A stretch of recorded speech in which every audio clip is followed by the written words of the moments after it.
नमस्कार अनि स्वागत छ यस सोयल मेकानिक्सको अर्को एउटा अनलाइन लेक्चरमा। हामी आज DCE सेकेन्ड इयरको सेकेन्ड पार्ट अन्तर्गत सोयल मेकानिक्स अन्तर्गत रहेर हामीले विभिन्न इन्डेक्स प्रपर्टी अफ सोयलको बारेमा अध्ययन गर्दैछौँ। यस विभिन्न सोयल अथवा इन्डेक्स प्रपर्टी अध्ययन गर्ने क्रममा आज हामी ग्रेन साइज डिस्ट्रिब्युसन भन्ने टपिकमा जानेछौँ। यो ग्रेन साइज डिस्ट्रिब्युसनमा हामी यो टपिकमा यसका इन्ट्रोडक्सन अनि methods of determining grain size भनेको छ। मेथड अफ डिटरमाइनिङ ग्रेन साइजमा सिभ एनालाइसिस भनेर पढ्नुपर्छ, जुन हामीले योभन्दा अगाडि नै पढिसकेका छौँ। अनि त्यसमध्ये हामीले जुन सिभ एनालाइसिस गऱ्यौँ त्यसबाट कर्भहरू बनाएको थियौँ। त्यो कर्भको कोफिसियन्ट अफ युनिफर्मिटी अनि कोफिसियन्ट अफ कर्भेचर हामी पढ्नेछौँ। अनि त्यसको ग्रेन सेप अनि त्यसको मिनरलोजिकल कम्पोजिसनहरू अनि रिलेटिभ डेन्सिटी अनि प्लास्टिक इन्डेक्सहरू पनि हामी यस ग्रेन साइज डिस्ट्रिब्युसनमा पढ्नेछौँ। अब हामी ग्रेन साइज डिस्ट्रिब्युसनको इन्ट्रोडक्सनबाट अथवा डेफिनेसनबाट सुरु गर्दैछौँ। यहाँ हेरौँ के भनिन्छ। ग्रेन साइज डिस्ट्रिब्युसनलाई के भनिन्छ भन्दाखेरि it is also called gradation curve which is plotted on a semi-log graph taking sheep size or a particle size along x-axis and percentage finer along the y-axis. The precise determination of soil properties related to soil particles like grain size distributions, void ratio, etc. is essential अथवा necessary for numerical analysis of soil भनेको छ। हामीले के भन्यो भने grain size distribution curve बनाउँदाखेरि चाहिँ एउटा कर्भ लिएको हुन्छ। यहाँ एउटा कर्भ हामीले दिएको छ। यो कर्भ लिएको हुन्छ जसमा चाहिँ त डायमिटर अथवा ग्रेनको साइजहरू चाहिँ हामी एक्स एक्सिसमा लग स्केलमा हामीले प्लट गर्छौँ भने वाइ एक्सिसमा चाहिँ पर्सेन्टेज फाइनर हामी के गर्छौँ प्लट गर्छौँ। त्यो प्लट गरेपछि जुन ग्राफ हामी बनाउँछौँ, जुन ग्राफ बन्छ त्यसलाई चाहिँ हामी के भन्छ ग्रेन साइज डिस्ट्रिब्युसन कर्भ भनेर भन्छौँ।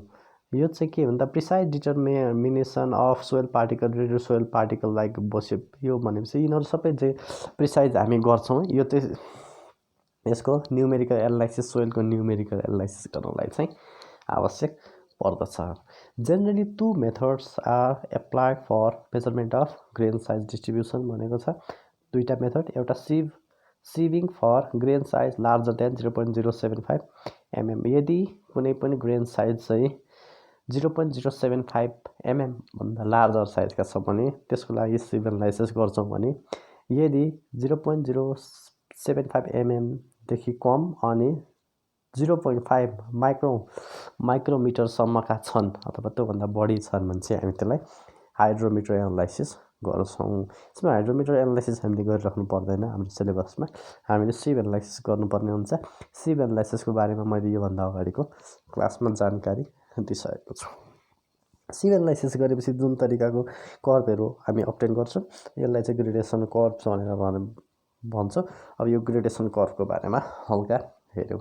यसमा हामीले D10, D30, D50 अनि D60 हामीले देख्न सक्छौँ। यो 50% अथवा 50, 60, 30, 10 भनेर यो भनेको चाहिँ के हो भन्दाखेरि D10 भनेको इफेक्टिभ पार्टिकल साइज हो। That is 90% of particle are coarser than D10 size by weight भनेको छ।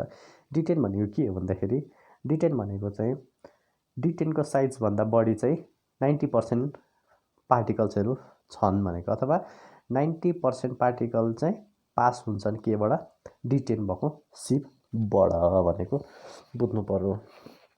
D70 भने 70% particle are coarser than D30 size. D50 भनेको एभरेज साइज अफ पार्टिकल भइगयो। D60 भनेको 40% particle are coarser than 60। D60 particles by weight भनेर बुझ्नु पर्यो। Most commonly we use the following terms for measurement भनेपछि दुईवटा टर्म्स हामीले युज गरेका हुन्छौँ मेजरमेन्टको लागि। एउटा छ कोफिसियन्ट अफ युनिफर्मिटी अथवा युनिफर्मिटी कोफिसियन्ट, जसलाई चाहिँ CU भनेर हामीले भन्ने गर्दछौँ। यसलाई चाहिँ D60 बाई D10 भनेर हामी लेख्न सक्छौँ। For uniformly graded soil CU is around 4 भनेपछि युनिफर्मली ग्रेडेड सोइल छ भनेपछि युनिफर्मली ग्रेडेसन गरेको सोइल छ भने चाहिँ त्यसको कोफिसिएन्ट अफ युनिफर्मिटी चाहिँ 4 आउँछ भने चाहिँ पोरली ग्रेडेड सोइल छ भने लेस देन 6 आउँछ।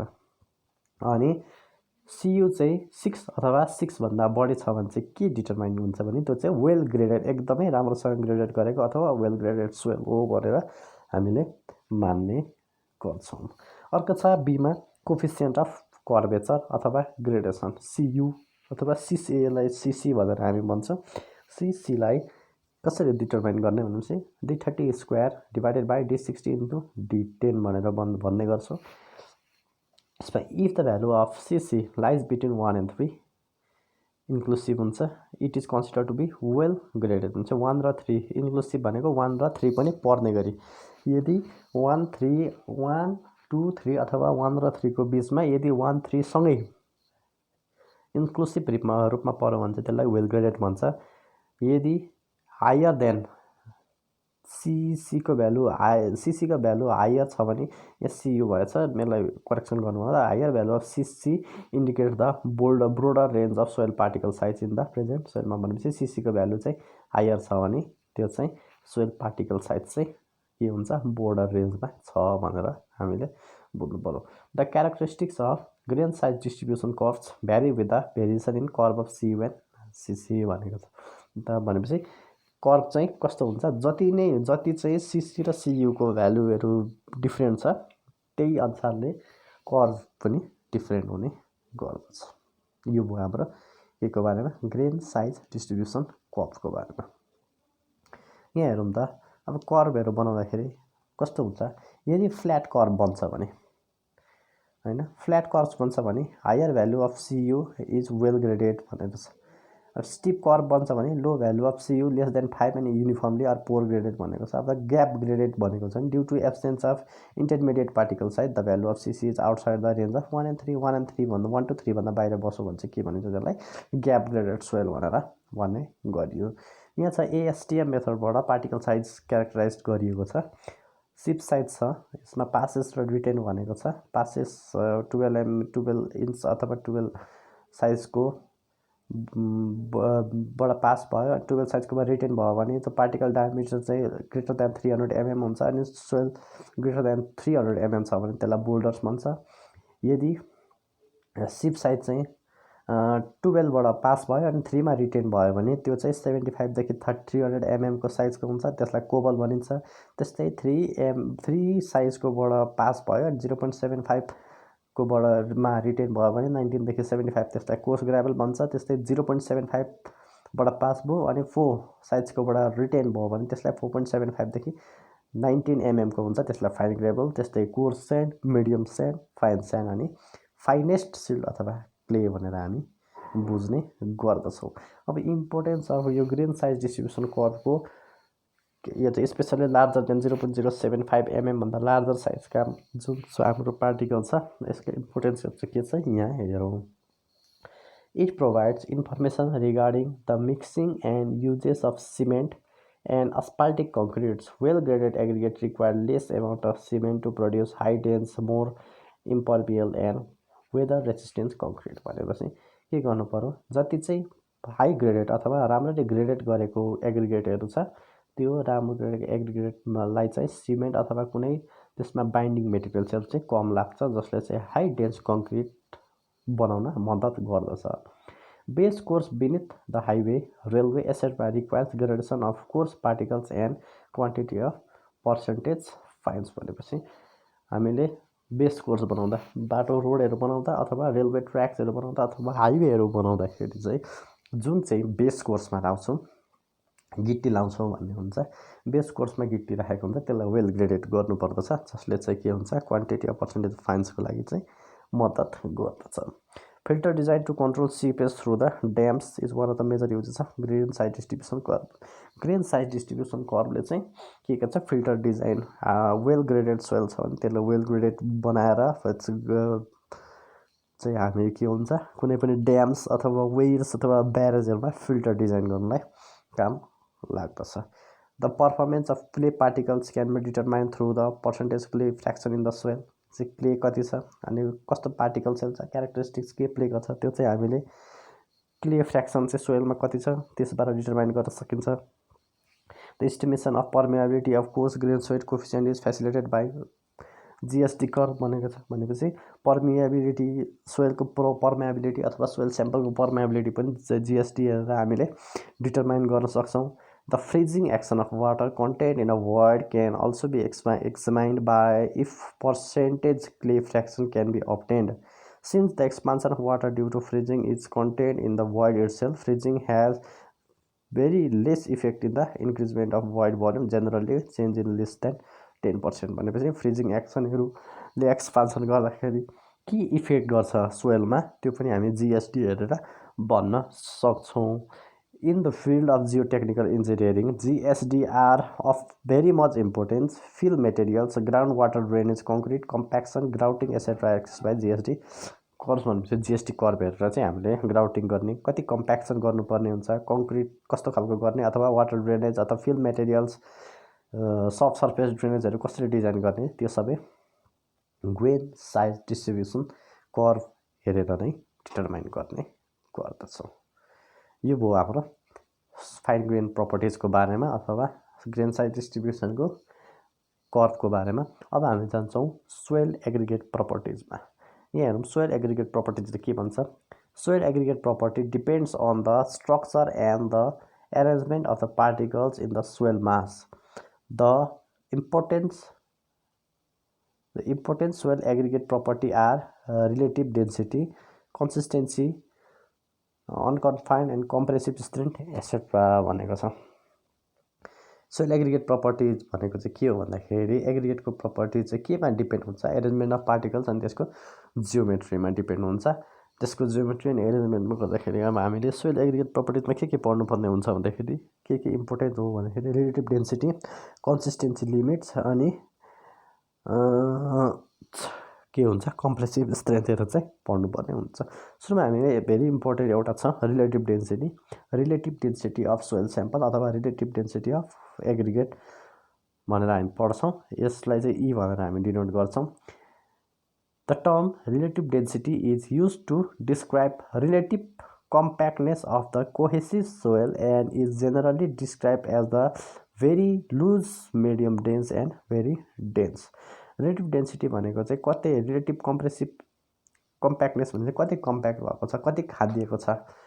कुनै अर्को रिलेटिभ भनेको कुनै एउटा अर्को स्याम्पलको आधारमा चाहिँ एउटा स्याम्पल चाहिँ कति खादिएको छ त्यो चाहिँ हाम्रो रिलेटिभ डेन्सिटी हो। यसलाई चाहिँ हामी लुज, मिडियम, डेन्स अनि भेरी डेन्स भनेर 3-4वटा भागमा डिभाइड गर्न सक्छौँ। रिलेटिभ डेन्सिटी निकाल्ने फर्मुला डी बराबर चाहिँ के भन्छन्, ई म्याक्स माइनस ई अनि divided by e max minus e min into 100% भनेर लेखेको छ।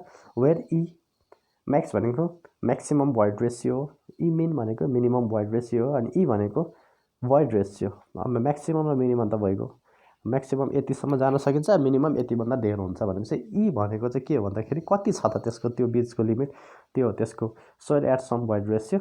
अनि when soil is very loose हुन्छ, लुज भएर छ भने चाहिँ भोइड रेसियो के हुन्छ, ई म्याक्स चाहिँ e is equal to e max हुने भयो अनि डी बराबर चाहिँ 0 हुने भयो। भनेपछि ई म्याक्स ईको ठाउँमा ई म्याक्स भयो भने माथि 0 हुन्छ, अनि त्यही भएर रिलेटिभ डेन्सिटी 0 हुन्छ। त्यस्तै when soil is very dense soil छ भने ई बराबर चाहिँ ई मिन हुन्छ अनि डी चाहिँ 100% हुने भयो। यहाँ हेरौँ रिलेटिभ डेन्सिटी कर्भ छ, भोइड रेसियो हामीले वाइ एक्सिसमा छौँ भने रिलेटिभ डेन्सिटी एक्स एक्सिसमा छ।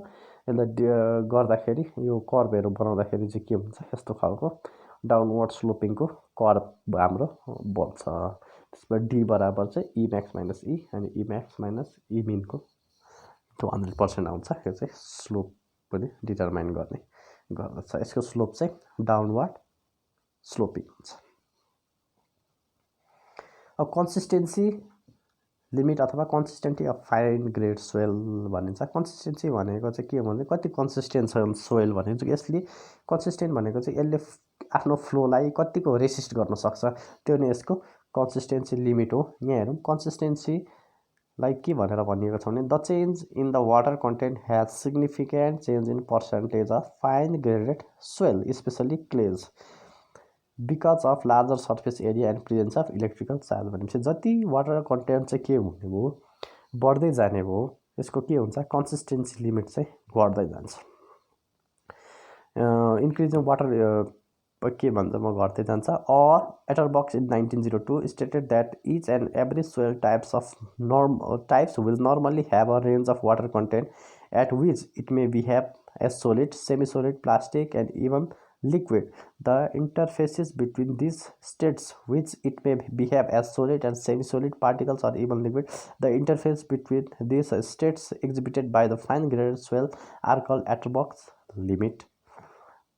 As shown in figure below, in simpler term, the Atterbuck limits are the water content at which the behavior or property of the soil changes. भनेको छ यहाँ हेरौँ increase in water content के हुन्छ increase हुँदै गर्दाखेरि कुनै पनि पार्टिकलले बिहेभियर चाहिँ सोलिड अनि सेमी सोलिड प्लास्टिक अनि लिक्विडबाट के हुन्छ चेन्ज गर्दै जान्छ अनि जुन चाहिँ त्यो एउटा लिक्विडबाट सेमी सोलिड जाने अथवा सेमी सोलिडबाट प्लास्टिक जाने अथवा प्लास्टिकबाट लिक्विडमा चेन्ज हुने जुन चाहिँ एउटा ट्रान्जिसन जोन हुन्छ त्यसलाई चाहिँ एटरबक्स लिमिट भनेर हामीले भन्ने गर्दछौँ in the transition between solid states and semi solid state the line is not straight but a curve भनेको छ सोलिडबाट सेमी सोलिडमा जाँदाखेरि के हुन्छ चाहिँ लाइन स्ट्रेट नभएर एउटा सानो कर्भ जस्तै बनेको हुन्छ त्यसलाई चाहिँ के हुन्छ ट्रान्जिसन जोन भन्छ it is because when we increase the water content of the soil mass for the particular zone the air also start to get outstated from the voids near about the transition zone. The color of the zone simple changes where its soil is open red भन्छ यो कर्भबाट simple के बुझ्नु पर्यो भने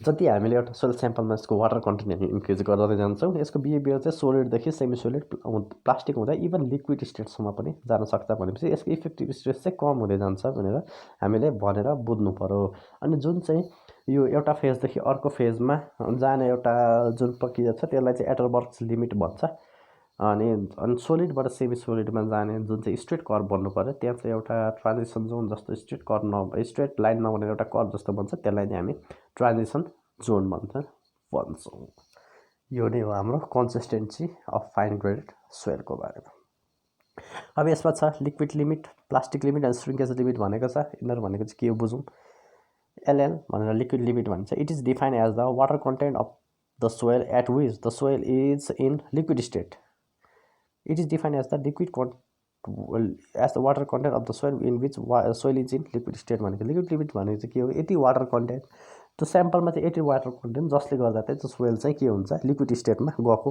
हुन्छ भनेर and possess the resistance against the flow भनेपछि के हुन्छ possess resistance soil is in liquid state and possess resistance against the flow in other words it is minimum water content at which soil just begins to flow भने चाहिँ यो liquid limit भने चाहिँ के भन्नु पर्यो यति मिनिमम लिक्विड लिमिट जसले गर्दा जसको चाहिँ एक थोपाभन्दा बढी भयो भने पनि के हुन्छ लिक्विड चाहिँ फ्लो हुन थाल्दछ अथवा सोइल स्याम्पल चाहिँ फ्लो गर्न थाल्दछ or water content at which the soil changes from plastic state to liquid state it is generally measure 2.7 kilometre per metre square भनेको यसको जेनरल भ्यालु चाहिँ 2.7 किलोमिटर पर मिटर स्क्वायर हुन्छ जुन चाहिँ लिमिटमा जुन चाहिँ वाटर कन्टेन्टको लिमिटमा चाहिँ सोइल स्याम्पल चाहिँ प्लास्टिक स्टेटदेखि लिक्विड स्टेटमा जान थाल्दछ त्यसलाई नै हामीले लिक्विड लिमिट भन्दछौँ त्यस्तै plastic limit it is defined as the water content at which the soil should just start to crumble when it is rolled into the thread about 3 mm diameter. In other words, it is the water content at which the soil changes from plastic state to semi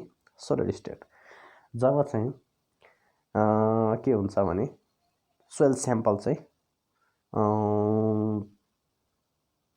plastic स्टेटबाट चाहिँ semi solid स्टेटमा जान्छ त्यसमा जति water content चाहिँ त्यसमा छ त्यो चाहिँ हाम्रो प्लास्टिक लिमिट हो भनेपछि यसमा जाँदाखेरि चाहिँ हामीले कसरी रोल गर्न सक्छौँ भने त्यस सोइलको स्याम्पललाई हातमा लिएर एउटा डोरी जस्तो बनाउँदाखेरि हातले रोल गरेर डोरी जस्तो बनाउँदा 3 mm को डायमिटरको रोल बनाउँदाखेरि चाहिँ क्रम्बल हुन थाल्दछ यदि क्र्याक हुन थाल्दछ भने त्यसलाई नै हामी प्लास्टिक लिमिट भन्छौँ त्यो प्लास्टिक लिमिट क्रम्बल हुने होइन त्यो क्रम्बल हुनलाई जति वाटर कन्टेन्ट चाहिन्छ त्यो चाहिँ त्यसको प्लास्टिक लिमिट हो So shrinkage limit, it is defined as the water content at which any further decrease in water content will not decrease the volume of soil mass. In other words, it is the water content at which the soil changes from semi-solid to solid.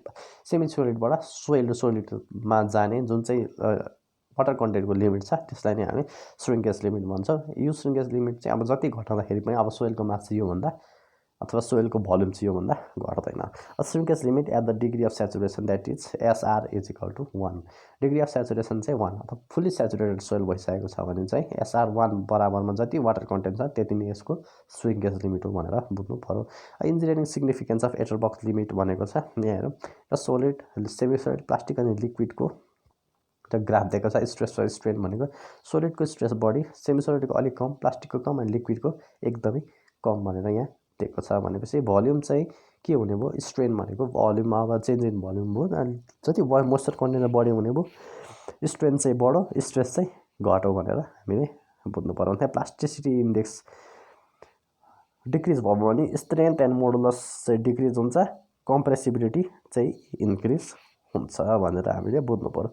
अब state of soil र properties छ। एउटा solid छ भने के हुने भयो, त्यो हार्ड एन्ड ब्रिटल हुने भयो। सेमी सोलिड छ भने mixture of brittleness and ductility like that of stiff चिज भनेको चिजको जस्तै के हुन्छ, क्यारेक्टरले बियर गर्छ। जस्तो प्लास्टिक छ भेरी डक्टाइल एन्ड मेलिएबल हुन्छ भने, लिक्विड छ भने thick or thin viscous fluid like behaviour यसले देखाउँछ। यो भयो स्टेट अफ सोइलको अनि यसका क्यारेक्टरिस्टिक्स अथवा प्रपर्टिजको बारेमा। अब एउटा छ प्लास्टिसिटी इन्डेक्सको बारेमा। प्लास्टिसिटी इन्डेक्स भनेको के हो बुझौँ। It is defined as the range of water content over which the soil is in plastic state भनेको छ। भनेपछि वाटर कन्टेन्टको लिमिट जसमा चाहिँ सोइल चाहिँ प्लास्टिक लिमिटमा हुन्छ त्यो चाहिँ प्लास्टिसिटी इन्डेक्स हो। त्यसलाई चाहिँ आइपी भनेर हामीले डिनोट गर्छौँ। आइपी चाहिँ WL/WP भनेर हामी भन्छौँ, जसमा WL भनेको चाहिँ लिक्विड लिमिट हो अनि WP भनेको चाहिँ प्लास्टिक लिमिट हो। यो भनेको प्लास्टिसिटी इन्डेक्स। आजको क्लासमा हामीले ग्रेन साइज डिस्ट्रिब्युसन कर्व र अलिकति यसका प्रपर्टिजहरूको बारेमा चाहिँ जानकारी लियौँ। आइन्दा अर्को क्लासमा चाहिँ हामी यसका determination of various index property of सोइलको जस्तै लिक्विड लिमिट अनि स्पेसिफिक ग्राभिटी यिनीहरूको चाहिँ हाम्रो के गर्ने डिटर्माइन कसरी गरिन्छ त्यसको बारेमा हामी जानकारी लिनेछौँ। आजको क्लासमा यति नै गरौँ। यदि यस क्लासमा भएको डिजिटल अनलाइन क्लासमा केही त्यस्तो कन्फ्युजन छ भने हामी नेक्स्ट क्लासमा सल्भ गर्ने प्रयास गर्नेछौँ। हस् त, धन्यवाद।